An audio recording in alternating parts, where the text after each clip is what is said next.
Okay. Thank you, Mr. Speaker. It sort of follows on from that, but it's the other way. Instead of finding a policy of the government to criticise, I wonder if the candidates have any pet policies of their own that they would want to promote, and do they think that the Legislative Council or the Keys is the proper forum for that? So, any pet projects? Mrs. Chambers.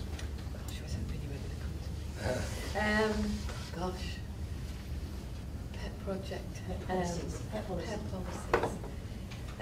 It would have to be around mental health, but I'm drawing on what I do. Mental health services on the Isle of Man are not fulfilling what they should be doing.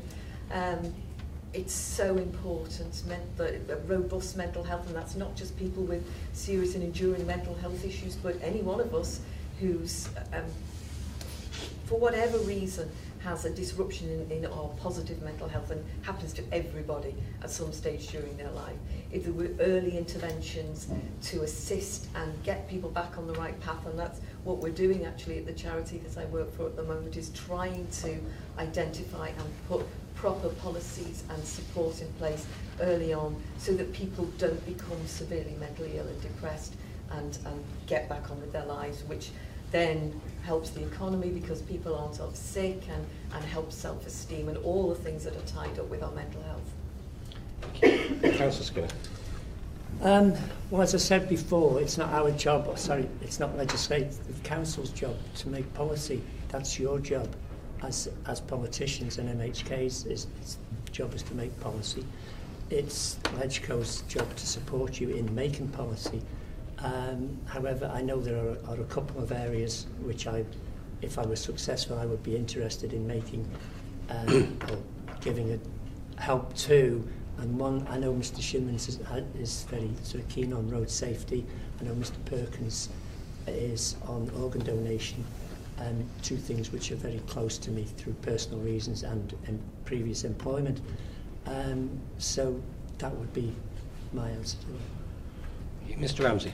Yes, I agree that MLCs have to be very wary of being seen to be driving policy initiatives, because that isn't their fundamental role. I think they've got a legitimate concern in areas of governance and process and openness and transparency. And I've possibly seems a little bit extreme, but I've focused in on the Tynwald briefings in private, and that are fully accepted here. And it just seems a bit unreasonable of me to criticise them. But I do think what you've got there is private meetings of Parliament hosted by the Executive, and I don't think you would find them anywhere else. So that's an example perhaps of transparency and of that separation between Parliament and the Executive that I think will be quite legitimate for an MLC and indeed a prospective MLC to raise. Mrs. Hendy. When I looked at the 2016 census, it was quite surprising. I'd seen it before, but then when you go through these things, that the proportion of our population that's economically active has gone down in relation to the proportion of the population that is dependent, whether they be elderly or young people. I'd like to think I could play a part in trying to get that equation to work and to balance out. I also looked at the survey that was done of graduates, I think in about 2015, and one of the factors that came out as to why graduates weren't coming back as much was, again, the difficulty of getting access to affordable housing of any kind. And again, that's one of the things that, with my background, and you're asking about policy, I'd like to think that I could assist in homing in on a halfway house, really, because the first-time buyers and affordable housing schemes don't seem to be picking up the custom, the shared equity. It's well intended, but it hasn't quite worked, and I'd like to think I might be able to bring something to that. Thank you. Mr. Hardy. Again, I would suggest, leading towards what's been echoed earlier, was that policy fundamentally is an MHK's role. I think that I do have opinions on things, and those opinions are based on the background that I've had and the experiences that I've had.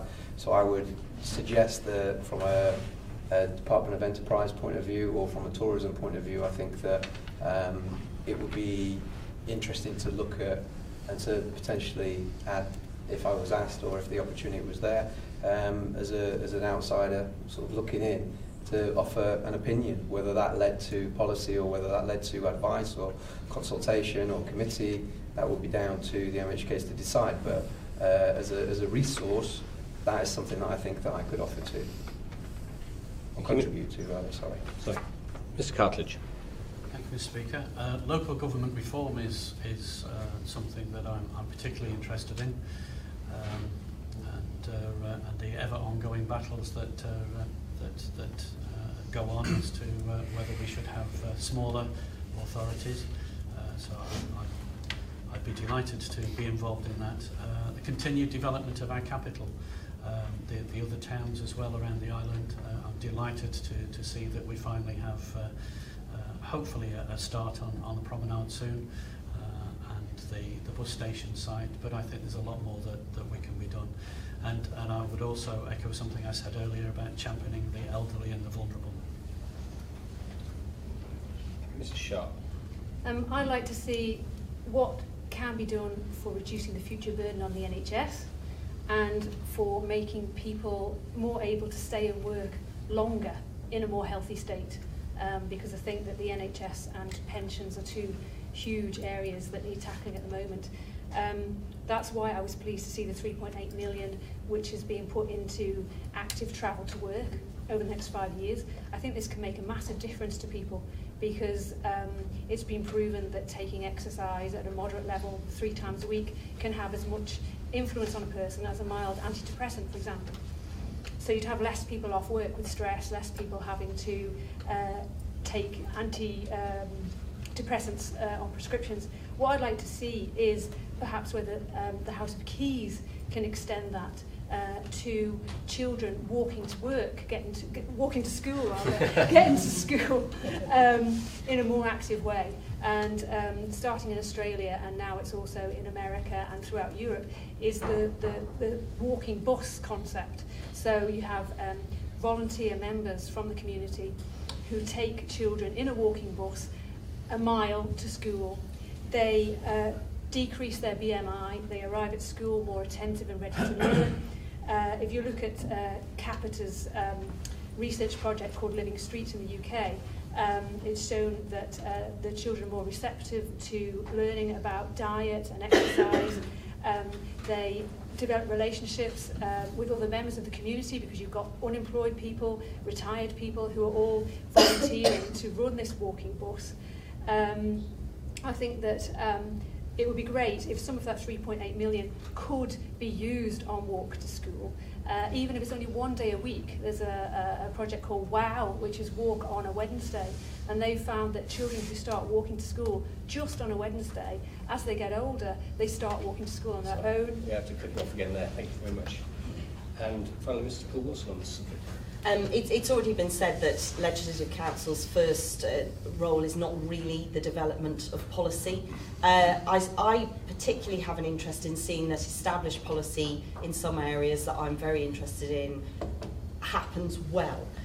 So the whole area of equality, I think people can get sort of sidetracked by it being an Equality Act, but picking up on a couple of things that Mrs. Sharpe has already mentioned. The idea of keeping people in work for longer is a real practical issue. So in terms of what I would like to see government, the third sector and business really engaging and sharing best practice and being quite creative as to how we support that in practice. How do we know we have an ageing demographic, how do we, knowing the financial, the emotional and the mental health benefits, social benefits of people who wish to remain in work for longer, how do we facilitate that? So I have particular interest in seeing that those policy statements happen as well as they can. If there was something that I would also like to see, again, it's a very personal perspective, but I'm conscious of the position of a small number of people who are in difficult circumstances with their education.